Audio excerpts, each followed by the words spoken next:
बिस्मिल्लाहिर्रहमानिर्रहीम। करियर कारवान से मैं हूँ खालिद इरशाद सूफ़ी और आज अब हमारे साथ सक्सेस स्टोरी के सेगमेंट में मेहमान शख्सियत हैं डॉक्टर शाहिद सरोया साहब। डॉक्टर साहब का बुनियादी ताल्लुक एकेडेमिया से है और डॉक्टर साहब आजकल डायरेक्टर जनरल हैं Pakistan institute of education Islamabad में, फेडरल गवर्नमेंट का ये अदारा है। इस पर भी बात करेंगे, लेकिन डॉक्टर साहब की अपनी ज़िंदगी की जो सक्सेस स्टोरी है, इनका करियर है और ख़ुसूसन एजुकेशन के मैदान में इन्होंने जो तरक्की की है उस पर गुफ्तगू होगी। अस्सलाम वालेकुम डॉक्टर साहब। जी वालेकुम सलाम। डॉक्टर साहब, आपने आगाज़ किया अमली ज़िंदगी का एक लाइब्रेरियन से और फिर वाइस चांसलर तक गए, हायर एजुकेशन में गए और अब भी ये एक बहुत बड़ा अदारा जो वफाक का है, जो एजुकेशन के शोबे में काम कर रहा है, उसके डीजी हैं। तो ये जो सफ़र है, इसकी कुछ सीधा बातें बताएं कि किस मरले पे आपने सोचा। अमूमन होता है ना, लोग कहते हैं कि सरकारी जॉब मिल गई तो इट्स एनफ, तो आपने डाइवर्सिफाइड करते गए अपने करियर को।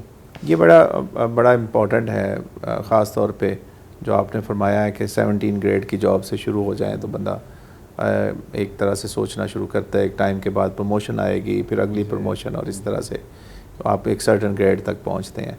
और ये जनरली हम इसी तरह से सोचते हैं। फिर इसी तरह के एजुकेशन के हवाले से भी है, क्योंकि ये बहरहाल मुश्किल होता है कि आप एक फ़ुल टाइम जॉब कर रहे हों और फिर उसके साथ आप एडवांस स्टडीज़ की तरफ जाएं और आपको अपना एक हिस्सा जो है वो सेक्रीफाइस करना पड़ता है और फिर आप उसके स्टडीज़ की तरफ लेके जाते हैं। तो ये बेसिकली जो कि आगाज़ तो मेरा, चूँकि मास्टर्स किया था लाइब्रेरी साइंस में और उसी तरह से लाइब्रेरियन की जॉब मिली, और फिर लेकिन ये था कि चूँकि बहुत काम नहीं था तो मेरा ख्याल था कि हम कुछ और भी कर सकते। कहाँ से स्टार्ट? तो पहले तो प्राइवेट सेक्टर था, पाकिस्तान कॉलेज ऑफ लॉ, फिर गवर्नमेंट कॉलेज यूनिवर्सिटी, और फिर अल्लामा इकबाल ओपन यूनिवर्सिटी, और फिर इंफॉर्मेशन टेक्नोलॉजी यूनिवर्सिटी। तो चारों तो हाँ जी, और फिर वहाँ से ट्रांसफॉर्म हुआ और फिर मेरी जो थी डायरेक्टर QEC के तौर पे मैंने वर्किंग शुरू की। इनफैक्ट काम तो जब गवर्नमेंट कॉलेज था तो वहाँ भी मेरा जो साथ वर्किंग थी वो एज प्रोजेक्ट डायरेक्टर थी। तो 2 प्रोजेक्ट्स थे जिसको मैंने खुद डिज़ाइन किया और PC1 उसके अप्रूव हुए और उसका मैं प्रोजेक्ट डायरेक्टर वहीं उसकी ज़िम्मेदारी मिली और उसको मैंने कोशिश की कि निभा सकूँ। फिर आगे भी जो वर्किंग रही वो सिर्फ ये नहीं था एरिया, ज़ाहिर दूसरे जो एडमिनिस्ट्रेटिव साइड थी और एकेडमिक साइड थी वो मैं उसको मूव करता रहा। उसके साथ साथ मेरा MPhil का प्रोग्राम था साउथ एशियन स्टडीज़ से, लॉ किया, फिर MPhil किया साउथ एशियन स्टडीज़ से, फिर PhD स्टार्ट की और ITU में जब था तो PhD मेरी मुकम्मल हुई। अच्छा, ये किस सब्जेक्ट में आपने? तो ये साउथ एशियन स्टडीज़ में PhD थी। PhD भी साउथ एशियन स्टडीज़, बल्कि पर्टिकुलरली जो मेरा रिसर्च वर्क था वो एकेडमिक इंटेग्रिटी, जो प्लेजरिज्म का काम है, ये पहला काम था जो पाकिस्तान में इस तरह का काम हुआ PhD लेवल पे। तो वो मैंने, चूँकि उस वक्त इश्यूज़ भी बड़े थे और आज भी हैं, खैर आज चेंज हो गया है, AI आ गई तो ChatGPT आ गई तो उसके चैलेंजेस और तरह से हो गए हैं, लेकिन वो आज भी प्लेजरिज्म के, कॉपिंग के, बल्कि हर शोबे में ये जो इंटेलेक्चुअल प्रॉपर्टी का इशू है वो हर शोबे में है। तो ये काम था, एकेडमिक वर्क था, वो मैंने मुकम्मल किया।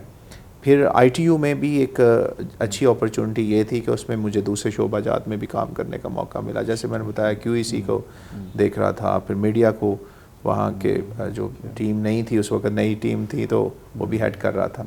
और वहाँ से फिर मेरा जो सिलेक्शन हुई एज डायरेक्टर जनरल, जो बेसिकली स्टार्ट हो रहा था पंजाब हायर एजुकेशन कमीशन, जो कि डिवॉल्व हो गया था, एजुकेशन सूबों की तरफ चला गया। तो जब ये डिवॉल्व हुआ तो पंजाब में पंजाब हायर एजुकेशन कमीशन बना, तो उसके DG के तौर पे मैंने काम शुरू किया और वो स्क्रैच से ये, और लकीली ये है कि 2-3 ये अदारे ये स्क्रैच से मुझे काम करने का मौका मिला है। एक तो स्कूल ऑफ मैथमेटिकल साइंसेज जो गवर्नमेंट कॉलेज यूनिवर्सिटी का था, फिर इंफॉर्मेशन टेक्नोलॉजी यूनिवर्सिटी बन रही थी तो उसी दौरान ज्वाइन किया, और इसी तरह जो पंजाब हायर एजुकेशन कमीशन। तो ये एक डाइवर्सिटी जो आप देखते हैं उसकी बुनियादी वजह ये थी कि क्योंकि लोग कम थे स्टार्ट में, हमेशा ही हर ऑर्गेनाइजेशन में लोग कम होते हैं, लोग कम थे तो उसके साथ ये था कि जो हर एक से ज़्यादा शोबों में काम करने का मौका मिला और कोशिश की कि वॉलंटियर करें, कोई नई चीज़ें आ रही हैं, कोई चैलेंजेस आते हैं तो चूँकि लोग कम हैं तो हम वो उसमें कंट्रीब्यूट कर सकें। उससे एक तो ज़ाहिर है आपकी एक्नॉलेजमेंट होती है, लेकिन दूसरा सीखने का मौका मिलता है, और वो सीखने का अमल जो है वही आपको आगे लेके जाता है। आई बिलीव कि वो एक बहुत बड़ा मेजर जो कंट्रीब्यूशन है कैरियर के अंदर, वो सीखने के अमल की है कि वो नई चीज़ें आ रही हैं, चैलेंजेस आ रहे हैं, आप सीख रहे हैं और आपके जो स्किल सेट में इजाफा हो रहा है। तो वहाँ से फिर प्राइवेट सेक्टर है, और प्राइवेट सेक्टर के pro vice chancellor, vice chancellor, अच्छा, और फिर आज तक जब आप HEC में रहे तो ये इनफेक्ट आपका प्योर एजुकेशन के साथ पहली आपका स्टेप था? नहीं, एजुकेशन तो थ्रू आउट रहा, और मैंने जैसे बताया कि प्रोजेक्ट डायरेक्टर के तौर पे भी काम कर, तो एकेडमिक एडमिनिस्ट्रेशन का जो आप कहें कि पॉलिसी मेकिंग के हवाले से ये पहला बड़ा एक्सपीरियंस था। सीखने का मौका जो था वो बहुत मिला, क्योंकि आपने डेस्क रिव्यू से लेकर पूरी जो पंजाब की यूनिवर्सिटीज़ हैं उनको स्टडी करना है, फिर उनके लिए इनिशिएटिव तैयार करने हैं, फिर उसकी के लिए फंडिंग अरेंज करनी है, फिर उनको फंड करना है, फंड की इम्प्लीमेंटेशन करनी है, फिर उसमें ट्रांसपेरेंसी कैसे लेके आ सकते हैं, और फिर उनकी प्रॉपर क्लोजर है उन प्रोजेक्ट्स का। ये सारे प्रोसेस जो थे वो नए थे। ऑफ कोर्स आपकी ये बात ठीक है, ये टर्निंग पॉइंट था, और लर्निंग का भी हाईएस्ट लेवल आप समझ लें, क्योंकि आपने स्क्रैच से एक आइडिया को उठाना है।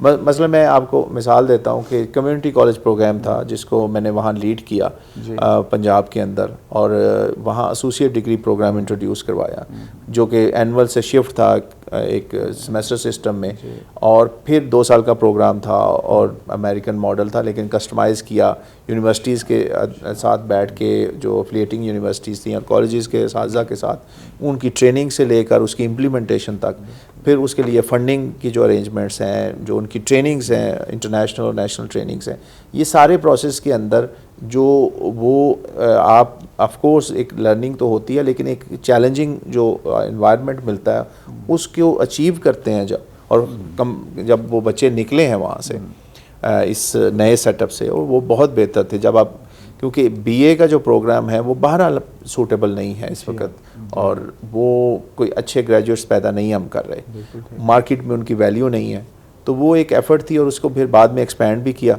फिर जो पंजाब गवर्नमेंट ने भी फंडिंग दी, और लेटर ऑन फिर HEC ने उसको एसोसिएट डिग्री को नोटिफाई भी किया, गो कि उस पर बड़ा काम होने वाला है, उस पर बड़ी एक बहस बाकी है जो उस तरह से नहीं अनफॉर्चुनेटली हो पाई।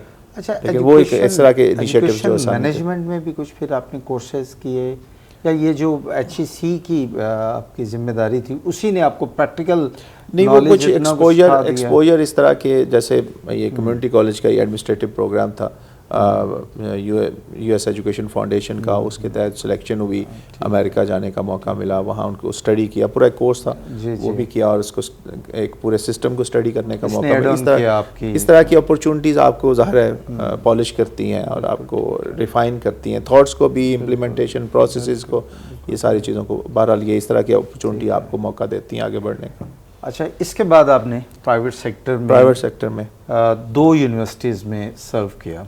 हाँ जी, एक मिनहाज में एज प्रो वाइस चांसलर, और ये भी बड़ा एक डिफरेंट एक्सपीरियंस है प्राइवेट सेक्टर में ख़ास तौर पे, क्योंकि पब्लिक सेक्टर से रिज़ाइन करके प्राइवेट सेक्टर में जाना जनरली वो ऑड समझा जाता है, और रिटायरमेंट के बाद ही जाते हैं अमूमन, लेकिन वो मेरा एक्सपीरियंस बहुत अच्छा रहा है, क्योंकि वो मेरा सवाल मैं यहाँ ये करने वाला था कि ये फैसला आपने कैसे किया कि एक सीधे एक एडमिनिस्ट्रेशन में थे, पॉलिसी बन रही है, उसकी एग्जीक्यूशन है, ख़त किताबत हो रही है कॉलेजेस से इधर उधर, लेकिन वो एक तो मुश्किल प्रिंसिपल होना नहीं, दैट्स नॉट प्रिंसिपल, लेकिन ये था कि एकेडेमिया में वापस जाना, प्योर एकेडेमिया में वापस जाना, वो एक फ़ैसला था। बहरहाल इस तरह के फ़ैसले मेरे को ये कोई 8वीं को ऑर्गेनाइजेशन है, मैं करता रहा हूँ, और वो जिस तरह मैं उस वक़्त के हिसाब से सूटेबल समझता हूँ वो ले लेता हूँ। लेकिन यही बाद में इनिशियली यही आपका व्यू जो आप था इनिशियली था, लेटर ऑन बहरहाल मेरे लिए एक नई लर्निंग थी।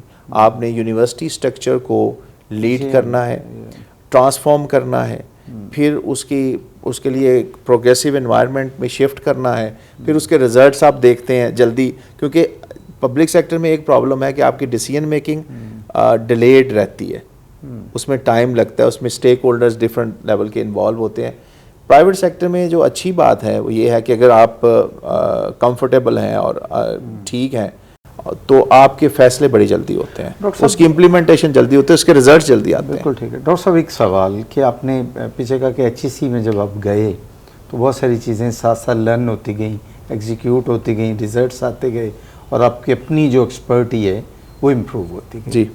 अच्छा, आपने फिर एकदम सोचा, रिज़ाइन किया, सरकारी जॉब को स्टैब्लिश कर चुके थे आप एक पूरा सिस्टम और ख़ुद भी आपका करियर भी स्टैब्लिश हो गया था, एक राय मुतय्यन हुई थी, तो ये एक नया करियर था और पीछे जो आपने गुफ्तगू की कि भी सारा यूनिवर्सिटी का स्ट्रक्चर ही ऑब्वियसली डिफरेंट है उसके सारे, तो इसमें चैलेंजेस कितने आए, मुश्किल कितनी आई? बिल्कुल एक नया काम था। जी मैं अर्ज करता हूँ, चैलेंजेस हमेशा, और ये थोड़ा सा डर रहता है जब भी आप नया अदारा और नया डिसीजन करते हैं, इसमें थोड़ा सा हम सबको ये डर रहता है, फियर एक होता है कि अच्छा इससे शिफ्ट होके मैं नए अदारे में जाऊँ तो क्या मैं सस्टेन कर पाऊँगा, या मैं उसकी कॉन्टीन्यूटी होगी, या मेरी एक्सेप्टेबिलिटी होगी, या मेरी उस लेवल पे डिसीजन मेकिंग जो मैं, या किसी भी टियर में हो, स्टार्ट में कैरियर में हो, मिड कैरियर में हो, या आप टॉप लेवल पे बैठे हो, तो ये हर जगह फियर होता है, ये बड़ा नेचुरल है। मेरा ख्याल ये है कि अगर आप काम कर रहे हैं और आपको काम करने की आदत है तो ये आप आगे बढ़ जाते हैं, फिर ये मसले नहीं आते। जो चैलेंजेस आप समझते हैं वो आपको एग्जिस्टिंग बॉडी के अंदर भी होते हैं, आप उसको डील करना सीख लेते हैं with the passage of time. वो फिर चैलेंजेस आते रहते हैं, आप उनको डील करते रहते हैं। नए अदारे में जब जाएंगे तो चैलेंजेस नए होंगे, चैलेंजेस तो होते हैं लेकिन वो नए होंगे, आपने उनसे डील करना है। लेकिन अगर आप काम कर रहे हैं और स्टेट फॉरवर्ड वर्किंग कर रहे हैं तो मेरा ख्याल है मसला नहीं होता। लेकिन ये बहरहाल फैक्ट है कि आप जब भी कोई नया फैसला करते हैं नए अदारे में जाने का, और ख़ास तौर पे मेरा ये, मैं अक्सर ये कहता भी हूँ कि अगर आप एक ही जगह स्टैटिक अपनी लाइफ गुजारते हैं सालों, तो वो, और आपकी ग्रोथ, आपके काम करने के बावजूद आपकी ग्रोथ उतनी नहीं है जितना आप समझते हैं, तो आप फैसला लें, आप नए अदारे में जाएं, रिस्क लेना चाहिए, और वो आपको ग्रूम करते हैं चीज़ें, और वो आप में नई, हर इदारे की कुछ अच्छी चीज़ें होती हैं, हर पोजीशन की कोई अच्छी चीज़ें होती हैं, उससे आप लर्न करते हैं। आप मेरा एवरेज को 3 इयर्स है, और 3 इयर्स मैं समझता हूँ कि काफ़ी होता है। यहाँ भी जो अभी बैठा हूँ तो ये 3 इयर्स का एक तरह से टेन्योर है, तो ये मैं समझता काफ़ी है टेन्योर। इस दौरान में आप जो डिलीवर करना चाहते हैं वो डिलीवर आप कर सकते हैं, या तो आप इससे आगे बढ़ जाएं उसी इदारे में, और अगर वो समझते हैं कि आगे बढ़ने की गुंजाइश नहीं है तो आप शिफ्ट कर जाएं। ठीक है। मैं ये नहीं कह रहा कि ज़रूर कर जाएं, लेकिन एक आपके अंदर ये अगर करेज है और तो आप कर लें, ये उससे ये आपको आसानियाँ होंगी और आगे बढ़ने में स्पीड अप, अपने कैरियर को स्पीड अप करने में आसानी होगी। क्योंकि ये मैंने बहुत अच्छे प्रोफेशनल्स देखे हैं, वो सम टाइम इसलिए फ़ैसला करने में लेट हो जाते हैं कि जी ये पक्की नौकरी है, ये पेंशन वाली जॉब है, और उसके लिए वो 20 साल इंतज़ार कर रहे होते हैं कि 20 साल बाद मैंने रिटायर होना है और फिर मेरी पेंशन लगनी है। तो वो आई बिलीव कि 20 साल के बाद तो शायद ना देखा हो आपने, लेकिन अगर आपको कैरियर ग्रोथ और अच्छा जंप मिल रहा है और आप कॉन्फिडेंट हैं कि जी मैं मेहनत करके अपनी जगह बना सकता हूँ, तो आपको आगे शिफ्ट होना चाहिए। बिल्कुल ठीक है। वो जो मामला, वो जो फियर है, उससे निकलने के लिए ये ज़रूरी है कि उससे निकलेंगे तो आपकी कैरियर ग्रोथ होगी। अदरवाइज वो स्लो जो कैरियर है वो with the passage of time, आप एक टाइम के बाद एक और भी इशू है, मिड कैरियर तक पहुंचते पहुंचते अगर आप ये बिल्ड नहीं करते अपने अंदर, तो फिर उसके बाद बहुत मुश्किल हो जाती है। बिल्कुल, ये आसानी नहीं रहती फिर। तो सब अभी एकेडेमिया का जो करियर है उसका स्कोप क्या देख रहे हैं? अगर कोई आपका इंटरव्यू सुन रहे हैं, मुख्तलिफ नौजवान सुन रहे हैं और एकेडेमिया में जो हैं या आना चाहते हैं, और मेरा ख्याल है उनकी यही मंजिल हो सकते हैं ना कि वो रेक्टर हों, वाइस चांसलर तक जाएं। मैं आज भी ये बात कर रहा था कि देखें, अभी भी अच्छे मैनेजर, मैं आपसे ये पूछ लेता हूँ, आप मुझे ये बताइए कि अगर फ़र्ज़ करें सहाफ़त में ही जो प्रोफेशनल्स मौजूद हैं, किसी एक शोबे में, सहाफ़त के मुख्तलिफ हिस्से हैं बस, तो आपको अगर आप लिस्ट करना लगें कि कोई अच्छा असाइनमेंट एडिटर आपने देखना है, तो आपको 2, 4, 5, 7 से ज़्यादा नहीं मिलेंगे। सो अच्छी इसी तरह से अगर एकेडेमिया के अंदर भी आज भी लोग तलाश कर रहे होते हैं कि अच्छा टीचर अगर मिल जाए उसकी वैल्यू है, और किसी सब्जेक्ट का भी हो, इर्रेस्पेक्टिव ऑफ, आई बिलीव कि जी मैंने आपको बताया मेरा लाइब्रेरी साइंस में मास्टर्स था, लेटर ऑन मैंने लॉ किया और साउथ एशियन स्टडीज़ में चला गया, so there diversity in my academic career as well. So वो इस्लामिक स्टडीज़ है, वो फ़िलासफ़ी है, वो साइंस है, वो इंजीनियरिंग है। आपको अच्छा टीचर आज भी उसकी वैल्यू है और उसकी कदर है और उसकी जगह है, स्पेस है। ठीक है। इसी तरह से अच्छे रिसर्चर की वैल्यू है, कदर है और स्पेस है। इसी तरह एकेडमिक जो एडमिनिस्ट्रेटर है जी, उसकी भी आज वैल्यू है। आपको अभी तलाश करने लगेंगे तो आपको हर लेवल के, यानी आपको स्टार्ट में जो कैरियर है, मिड कैरियर, और तीनों जगहों पे आप देखेंगे कि उसमें स्पेस मौजूद है अच्छे लोगों की। तो ये सवाल मेरा ख्याल है कि इसका जवाब ये है कि अगर ये करना पैशन के साथ चाहिए, आपकी कमिटमेंट के साथ चाहिए। अगर वो नहीं है, आप ये समझें, यानी हम अरसा दराज तक, मैं चूँकि मीडिया स्टडीज़ पढ़ाता रहा हूँ, तो मैं बच्चों को देखता था कि वो सारी फ्रंट पे कैमरे के सामने बैठना चाहते थे, मेजॉरिटी, जो कि हर एक का पैशन तो हो सकता है, लेकिन उस लेवल की, और फिर उस लेवल की कमिटमेंट नहीं है। जिनकी कमिटमेंट होती है, जिनकी मेहनत होती है वो, और जिनकी ज़ाहिर उस तरह से उसका रुझान और मिलान है, तो वो आगे चले जाते हैं। लेकिन आप शॉर्टकट्स अगर देखेंगे तो वो हर शोबे में ये मसाइल हैं। जो शॉर्टकट्स के साथ जाते हैं वो एक हद तक उनका कैरियर बनता है, उससे आगे फिर वो नहीं जा पाते।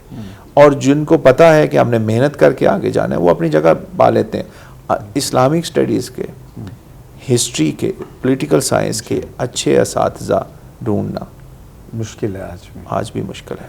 अच्छा डॉक्टर साहब, ये जो ऑर्गेनाइजेशन है इसका क्या डोमेन है या क्या करते हैं आप? ये बड़े नेशनल ऑर्गेनाइजेशन है, नेशनल बॉडी, और बड़ी इम्पॉर्टेंट रोल है जी पाकिस्तान में। जो हर किस्म का जो एजुकेशन रिलेटेड डाटा है, ठीक है, एनरोलमेंट से लेकर उसकी जो तमाम फैसिलिटीज़ हैं, स्कूल, कॉलेजेस, यूनिवर्सिटीज़ की, फिर रिलीजियस जो आपकी बॉडीज़ हैं, जो मदारस हैं, फिर टेक्निकल साइड के कॉलेजेस हैं, हर तरह के जो डाटा है वो यहाँ हम इकट्ठा करते हैं। यानी डाटा गैदरिंग यहाँ होती है, उसकी कंसोलिडेशन यहाँ होती है, उसकी रिपोर्ट्स यहाँ बनती हैं, और वही इंफॉर्मेशन जो गवर्नमेंट जो है प्रोविंशियल और सेंट्रल गवर्नमेंट से वही इस्तेमाल करती हैं, उसी की बेस पे पॉलिसी मेकिंग होती है।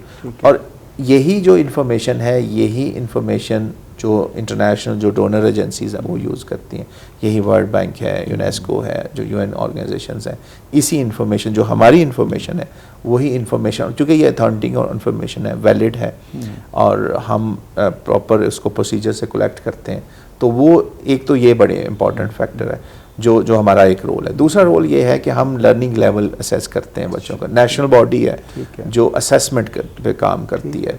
हम आइडेंटिफाई करते हैं कि क्या बच्चे हमारे कहाँ खड़े हैं, और ये हम अभी रिसेंटली भी एक हमने कंडक्ट किया है मई में, जिसको हम नेट कहते हैं, नेशनल अचीवमेंट टेस्ट, और उसमें 26,000 बच्चों को पूरे पाकिस्तान में हमने असेस किया है। उसकी रिपोर्ट्स जनरेट होती हैं, एनालिसिस होता है, और उसके ऊपर जो गैप्स होते हैं, करिकुलम के गैप्स हैं, पेडागोजिकल गैप्स हैं, क्लासरूम्स के इश्यूज़ हैं, टीचर्स के इश्यूज़ हैं, उनके अंडरस्टैंडिंग के मसले हैं, वो सारे आइडेंटिफाई करते हैं। और वो फिर हम जो मुतल्लिका ऑर्गेनाइजेशंस हैं उनको भेजते हैं ताकि वो अपने उसमें चेंजेस GF को रिकमेंडेशंस के साथ भेजते हैं ताकि वो उसमें चेंजेस लेके आए। और तीसरा काम हमारा जो इस ऑर्गेनाइजेशन का है वो भी बहुत इम्पॉर्टेंट है। इन दो एरियाज़ में जो आपको बताया कि डाटा के हवाले से और फिर ख़ास असेसमेंट के, इनमें जो गैप्स होते हैं उनको हम आइडेंटिफाई करते हैं। और हमारा तीसरा विंग जो रिसर्च कर रहा है वो पॉलिसी एंड रिसर्च विंग है। वो उसके बेस पे पॉलिसी जो रिकमेंडेशंस हैं वो गवर्नमेंट को हम भेजते हैं, पूरा प्रॉपर रिसर्च रन करके। और ये जो काम है, ये हम तीनों काम जो हैं, एक तरह से हम थिंक टैंक के तौर पे, मिनिस्ट्री ऑफ एजुकेशन के थिंक टैंक के तौर पे काम कर रहे हैं। डॉक्टर साहब, इतने बड़े एक्सपोजर और ख़ुसूसन ये जो करंट आपकी जिम्मेदारी, इसके तनाज़ुर में ये बताइए पाकिस्तान में तालीम के मसाइल क्या हैं और उनका हल क्या है? कितने हैं और हल कितने? देखें, ये बड़ा इंटरेस्टिंग है कि मुझे नहीं लगता कि जो भी पॉलिसी मेकर्स हैं या डिसीजन मेकर्स हैं, या चाहे वो प्रोविंशियल है या सेंट्रल है, उनको पता नहीं है। और मसाइल का, यानी आपकी फाइंडिंग क्या मतलब मैं आपको जनरली देखें, करिकुलम इज़ वन फैक्टर जिस पे काम करने की ज़रूरत है, फैकल्टी डेवलपमेंट अनदर फैक्टर जिस पे काम करने की ज़रूरत है, फिर रिसर्च की ज़रूरत है, फिर यूनिवर्सिटीज़ को अपना रोल अदा करने की ज़रूरत है। एक और फैक्टर है कि आप अगर बच्चे, हम इस वक्त हम हाईएस्ट नंबर है आउट ऑफ स्कूल हमारा, जो लास्ट रिपोर्टेड नंबर है 23 मिलियन है, विच इज़ रिपोर्टेड नंबर, और इस वक्त तकरीबन वो हम अगर क्लोजली भी कहें तो 28 मिलियन तक और कुछ 30 मिलियन तक कहते हैं जो डाटा है फाइनल। तो बच्चा उतना ही तकरीबन हमारा स्कूल में है, बच्चा उतना ही हमारा स्कूल से बाहर है। बिल्कुल ठीक है। तो ये एक बहुत बड़ा चैलेंज है, यानी वो मुल्क जिसके लिए मेजॉरिटी के लिए वाहद आगे बढ़ने का सलूशन जो है वो तालीम है, वहाँ हमारा 3 करोड़ के करीब बच्चा स्कूल से बाहर है। ये इस वक्त कितना बड़ा चैलेंज है, उसको किस तरह से एड्रेस करने की ज़रूरत है। और ये हमें हालिया जो हमारे अदारे ने भी उस पर बड़ा काम किया कि हमने डाटा प्रोवाइड किया, इस्लामाबाद की हद तक एक हमने पायलट किया और हमने डाटा प्रोवाइड किया, वैलिड डाटा के किस घर के किस कोने में एक बच्चा जो है वो स्कूल नहीं जा रहा, ये सारा हमने वर्किंग करके एक सिंगल डैशबोर्ड के ऊपर वो गवर्नमेंट को दिया और उसमें तकरीबन 80,000 से ज़ायद बच्चे आइडेंटिफाई हुए इस्लामाबाद में और उसमें से 70,000 बच्चे तकरीबन 3 माह की एफर्ट से उसमें तकरीबन 600 से ज़ायद स्कूल नए खुले जो नॉन फॉर्मल वे में, और वो 70,000 बच्चा, और ये इस तरह की डाटा सपोर्ट हम देते हैं ताकि वो पता हो कि कहाँ बच्चा आउट ऑफ स्कूल है, कहाँ किस स्कूल में कितने बच्चे हैं, कितनी कैपेसिटी है, किस लेवल्स के हैं, वो सारा कुछ हमारा काम है। तो ये बहुत बड़ा चैलेंज है। फिर यूनिवर्सिटी, हाँ, अब लेवल्स 3 लेवल्स हैं, चूँकि स्कूल के इश्यूज डिफरेंट हैं, उसमें एक्सेस बहुत बड़ा इशू है, यानी उतने स्कूल्स ही नहीं हैं, और उनके फिर क्वालिटी का तो एक और रीज़न है, लेकिन एक्सेस इज़ वन रीज़न। ठीक है। फिर आपके कॉलेज साइड के स्ट्रक्चरल इश्यूज हैं। कॉलेज सबसे दुनिया में सबसे जो सस्ती एजुकेशन है आज, किसी के 3 बच्चे हैं तो वो यूनिवर्सिटी नहीं पढ़ा सकता, हम जो जॉब करने वाला बंदा है, क्योंकि इतनी fees structure, even public sector ने इतना फ़ीस स्ट्रक्चर हाई कर दिया। तो ये अमेरिका में भी यही है, यूरोप में भी यूनिवर्सिटीज़ महंगी हैं, दुनिया में हर जगह महंगी हैं, लेकिन उन्होंने अल्टरनेट दिया, उन्होंने कॉलेजेस बनाए हैं। जैसे अमेरिका में कम्युनिटी कॉलेजेस हैं, हमारे भी कॉलेजेस हैं, लेकिन हमारा अनफॉर्चुनेटली जो उस पर इन्वेस्टमेंट होनी चाहिए थी, जो तवज्जो होनी चाहिए थी, वो सबसे कॉलेज अब हर शहर, छोटे शहर में भी मौजूद है। अगर वो स्ट्रेंथन हम कर दें तो वो बच्चियाँ, उनमें एक्सेस उनके लिए आसान हो जाए, दूसरा जो है उसके लिए कॉस्ट इफेक्टिव हो, ठीक है, और वो आपके ऑटोमेटिकली वहाँ आप अगर स्ट्रेंथन उनको करते हैं और मार्केट ओरिएंटेड प्रोग्राम्स वहाँ रन करते हैं तो आपकी जीडीपी ऑटोमेटिकली बेहतर हो जाती है। आपकी मार्केट के लिए बच्चे आप तैयार कर सकेंगे, उनको वो अपने पाँव पे जल्दी खड़े हो सकेंगे। ये एक एरिया है जिस पे अक्सर बात नहीं हो रही कि सबसे सस्ती एजुकेशन हम स्कूल कॉलेज एजुकेशन दे सकते हैं। यूनिवर्सिटी आप कितना भी करें, यूनिवर्सिटी महंगी एजुकेशन रहेगी, और यूनिवर्सिटीज़ आप कितनी बना सकते हैं। और कॉलेज एजुकेशन से मुराद अभी जो करंट सिस्टम में इंटरमीडिएट है आपका? कॉलेज एजुकेशन से मुराद बिल्कुल इंटरमीडिएट नहीं है, ये एक और स्ट्रक्चरल इशू है। इंटरमीडिएट जो है वो सारी दुनिया में वो स्कूल एजुकेशन से वो हायर जो हमारा तकरीबन 800 के करीब, पंजाब की अगर बात करें तो 800 के करीब कॉलेज है। अब उन 800 कॉलेजेस को अगर आप अफेक्टिव करते हैं, उनमें फैकल्टी मौजूद है और उनको ट्रेन करते हैं, कुछ और फैकल्टी जो उनसे सर्टन सब्जेक्ट्स ऐड करके उनकी फैकल्टी ऐड करते हैं, तो बड़े, क्योंकि कॉलेज भी आपका है, ऑपरेशनल भी है, फंड्स भी वहाँ आ रहे हैं, आपके एक्सपेंस भी हो रहे हैं, तो इंफ्रास्ट्रक्चर मौजूद है। अगर उसको स्ट्रेंथन आप करें तो आप छोटी कम्युनिटी के लिए एक अच्छा इंस्टीट्यूट खड़ा कर सकते हैं। बिल्कुल, और उसके लिए मॉडल्स मौजूद हैं कि किस तरह से करना है। तो ये एक बहुत बड़ा मेरा ख्याल है चैलेंज है। अगर इसको एड्रेस, उस पर तवज्जो उस तरह से नहीं कर पाए हम, और हमारी प्रायोरिटी भी नहीं रही, क्योंकि वो उस पर ज़्यादा, आपकी बात ठीक है, उस पर ज़्यादा इनरोलमेंट चूँकि इंटरमीडिएट की है, इसलिए वो कंसिडर ही इंटरमीडिएट होते हैं। लेकिन एक्चुअली ग्रेजुएशन और पोस्ट ग्रेजुएट जिस लेवल पे आपके, आप डिस्ट्रिक्ट में आप पोस्ट ग्रेड कम कर सकते हैं, लेकिन ग्रेजुएशन तक तो आप अंडर ग्रेड तक तो कर ही सकते हैं ना, BS प्रोग्राम से। देन यूनिवर्सिटीज़ हैं। यूनिवर्सिटीज़ का काम है, वो जो काम कर सकते थे यूनिवर्सिटीज़, वो यूनिवर्सिटीज़ अनफॉर्चुनेटली नहीं कर पा रही। ठीक है। और वो सबसे अहम जो बात जिसको हमें मेरा ख़्याल है कि बात करने की ज़रूरत है कि मार्केट के लिए हम तैयार करके भेज ही नहीं रहे। इन्वेस्टमेंट पेरेंट्स कर रहे हैं और इतनी हैवी इन्वेस्टमेंट्स कर रहे हैं, जिन एरियाज़ में उनको काम करने की ज़रूरत थी, जिस तरह से बच्चे को तैयार करके भेजने की ज़रूरत थी, वो लाइबिलिटी यूनिवर्सिटीज़ नहीं दे रही। बिल्कुल ठीक है। वो जो अच्छे बच्चे हैं जो मेहनत कर लेते हैं, वो अपने तौर पे एक्स्ट्रा एफर्ट करके मार्केट में जाके लर्न करते हैं, वो अपनी जगह बना रहे हैं। लेकिन अनफॉर्चुनेटली जो इंस्टीट्यूशंस का काम था बिल्ड करने का, वो उस तरह से नहीं कर पा रहे। उस तरह रोल नहीं। बहुत शुक्रिया डॉक्टर शाहिद Thank साहब you very much। आपका शुक्रिया। बड़ी तफसीली बातचीत हुई और बहुत जल्दी किसी नई मेहमान के साथ दोबारा मुलाकात होगी। मुझे दीजिए इजाज़त। अल्लाह हाफ़िज़।